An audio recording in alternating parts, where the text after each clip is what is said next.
Matapos maghain ng Kamara ng motion for reconsideration, nagtungo rin sa Korte Suprema ang ilang grupo para almahan ang desisyon ng Supreme Court kaugnay po sa articles of impeachment laban kay Vice President Sara Duterte. Detalye tayo sa ulat on the spot ni Ian Cruz. Ian?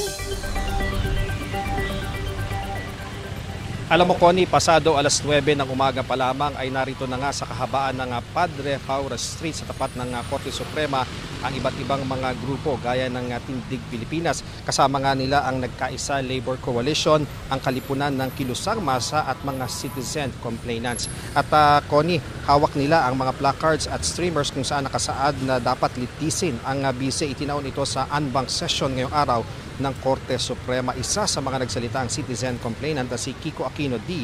Pamangkin ni dating Pangulong Noynoy Aquino, iginiit niya na dapat ituloy ang paglitis at pakinggan ng mga maestrado ang kanilang panawagan at inihaing motion for reconsideration pati na ng Kamara. Pero sakaling hindi daw sila pakinggan ng Korte, hahanap daw sila ng paraan para mapanagot ang bise. Dahil naman sa kilos protesta na apektuhan po ang daloy ng trapiko mula kanto ng Taft Avenue hanggang sa Adriatico Street. Kaya iwas muna sa kalsadang ito dahil may mga pagkilos pa hanggang mamaya. Pasado alas 11 naman, Connie, naghain ng letter petition na naka-address kay Chief Justice Alexander Esmundo ang Tama Na o Taong Bayan Ayaw sa Magnanakaw at Abusado Network Alliance. Sa pangunguna ni David San Juan, convener at Mong Palatino ng Bayan, ay hinihiling ng grupo na magdaos ang oral arguments at baligtarin ang naunang desisyon ng Korte Suprema. Inaasahan naman, Connie, na masusundan pa ng ilang grupo hanggang mamayang hapon ang mga pagkilos dito sa Korte Suprema. At Connie, ayon nga sa Tindig Pilipinas, mula dito sa Korte Suprema, bukas naman ang kakalampagin daw nila ay ang Senado para nga hilingin at igiit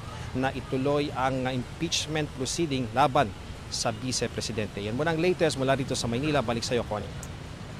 Maraming salamat, Ian Cruz.